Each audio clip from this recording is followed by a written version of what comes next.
Buenas tardes, profesor. En este caso, tanto mi compañero Gerard Calderón como mi persona, Marcelo Aguilar, vamos a presentarle la tarea académica que sería explicar el funcionamiento de un generador síncrono. Bueno, como base sabemos que el generador síncrono consta de dos partes importantes, que sería el rotor, que es la parte giratoria, y el estator, como menciona el nombre, es la parte estática del sistema. Sabemos que la armadura giratoria es el inducido que se encuentra en el rotor. eh, y que se genera un campo magnético en el estator. Y el campo giratorio es el que genera el campo del rotor que se va a encontrar en el estator. Este principal uso, ¿para qué lo queremos? Porque sabemos que el generador lo que quiere es convertir la potencia mecánica en potencia eléctrica de corriente continua. Se produce, se puede producir el campo magnético ya sea con un imán permanente o mediante la aplicación de una corriente continua en el devanado para crear así un electroimán. Bueno, en el funcionamiento del vacío lo que sabemos es que se hace girar el generador a una velocidad nominal y que se tiene una corriente de campo cero. Y se va aumentando la corriente de campo de tal forma que tengamos distintos valores de la tensión inducida. Ya que sabemos que la corriente de armadura es igual a cero, sabemos que la tensión inducida es igual a la tensión de la carga en circuito abierto. Se tendrá la tensión y serán iguales en este caso. De esta forma tenemos una gráfica, la que podemos ver que es la corriente de cortocircuito y la corriente de circuito abierto, que va a ir en aumento. Luego tenemos un funcionamiento con carga, que se aplica bajo el principio de la inducción electromagnética. Se aplica un esfuerzo mecánico a una velocidad constante, esto mediante un dispositivo externo, y se ejecuta a una velocidad síncrona. A medida que el rotor va girando, se genera el campo magnético giratorio en el estator, dado por la excitación del devanado del rotor. Cuando se conecta la carga eléctrica, se establece un circuito cerrado donde se suministra una corriente eléctrica y la cantidad de esta carga depende enteramente de las capacidades del generador como de la demanda de la carga. Luego tenemos la parte de las pérdidas del circuito, que tenemos dos importantes, que sería la histéresis y la corriente de Foucault. La histéresis se debe a la diferencia de energía transferida al campo durante la magnetización y la desmagnetización del sistema. Cuando se aplica una corriente alterna al devanado del estator, se sabe que se genera un campo en el entrehierro. Este campo induce tanto lo que sería la parte de subida, que sería la magnetización, como la parte de bajada, que es la desmagnetización, y que de esta forma repetida es lo que da resultado en las pérdidas de energía. Y de la corriente de Foucault sabemos que se les conoce también como las corrientes parásitas, y que estas se generan debido al campo magnético que induce la corriente en los conductores cercanos, como ya sean los devanados o las partes mecánicas del rotor y el estator. La corriente Foucault circula en trayectorias cerradas dentro del material conductor y generan las pérdidas debido a la resistencia eléctrica del material. Depende del material que se tenga, puede ir variando las pérdidas. Y estas pérdidas se producen en forma de calor, es lo cual afectaría principalmente al circuito del generador. Otro efecto que se verá será el efecto magnetizante y desmagnetizante.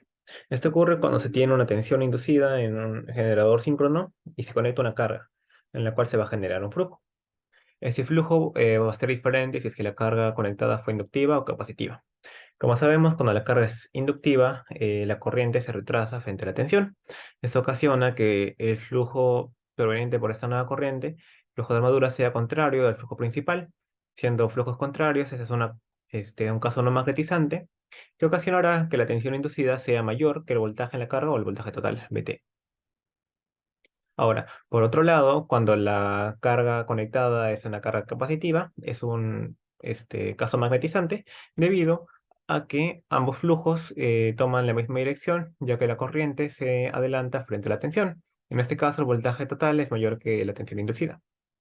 En esta gráfica se puede observar un poco mejor la relación del efecto magnetizante y no magnetizante con la reacción de armadura, puesto que se ve cómo es que la tensión total es la suma, ¿no?, del voltaje inducido con el voltaje de la impedancia síncrona que contiene la reactancia síncrona, la cual, viendo esta suma y teniendo en cuenta el movimiento de los flujos, proviene de la modelación de una corriente retrasada a 90 grados a un voltaje, la cual puede ser modelada como un inductor. Bueno, ahora vamos a ver el circuito equivalente del generador síncrono. Para esto primero vamos a analizar la parte del campo. El campo es alimentado con una fuente DC, la cual suministra energía para crear el campo del rotor.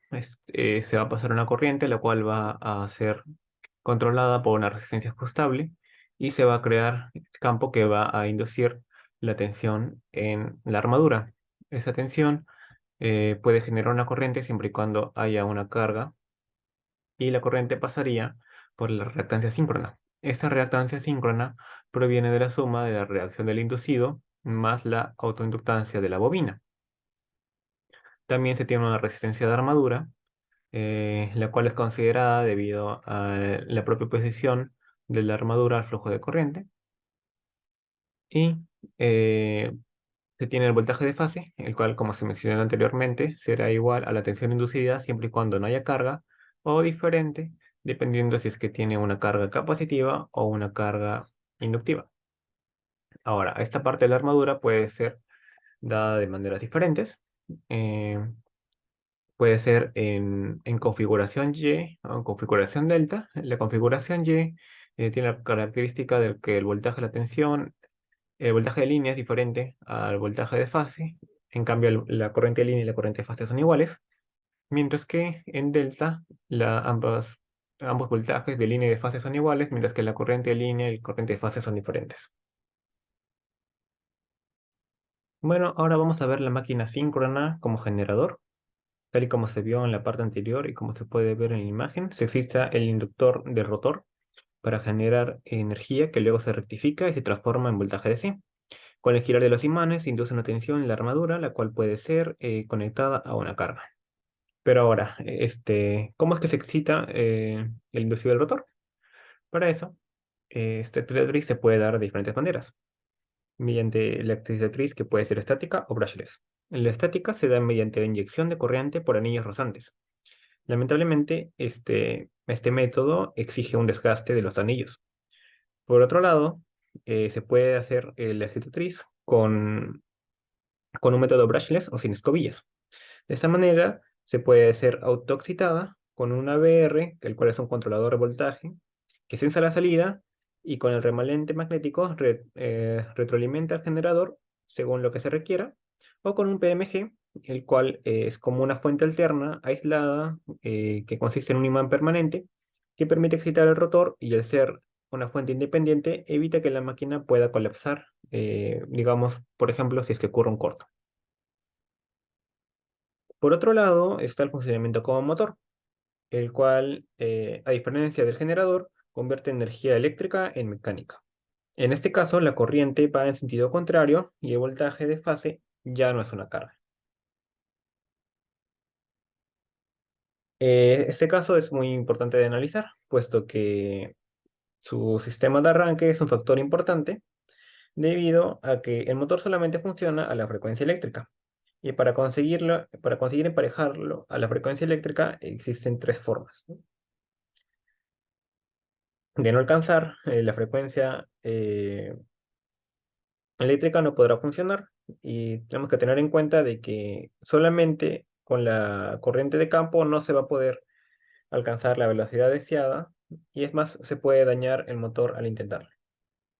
Las tres formas mencionadas son la reducción de frecuencia eléctrica, la cual consiste en utilizar un variador de frecuencia o un controlador que pueda reducir la frecuencia eléctrica hasta una velocidad que el motor pueda alcanzar sin problemas y luego, en conjunto, volver a la frecuencia deseada. La segunda opción es utilizar un motor primario externo, el cual pueda acelerar el motor síncrono hasta alcanzar la frecuencia de sincronía y una vez alcance la velocidad puede empezar a funcionar. Y como tercera opción se puede utilizar los devanados amortiguadores, los cuales son unos devanados que permiten que al girar el motor el par sea unidireccional y permita al motor acelerar. Para usar este método se tiene que primero acelerar el motor sin carga y una vez se llega a la velocidad deseada, se puede recién conectar la fuente DC y agregar la carga. Bueno, eso fue todo. Muchas gracias.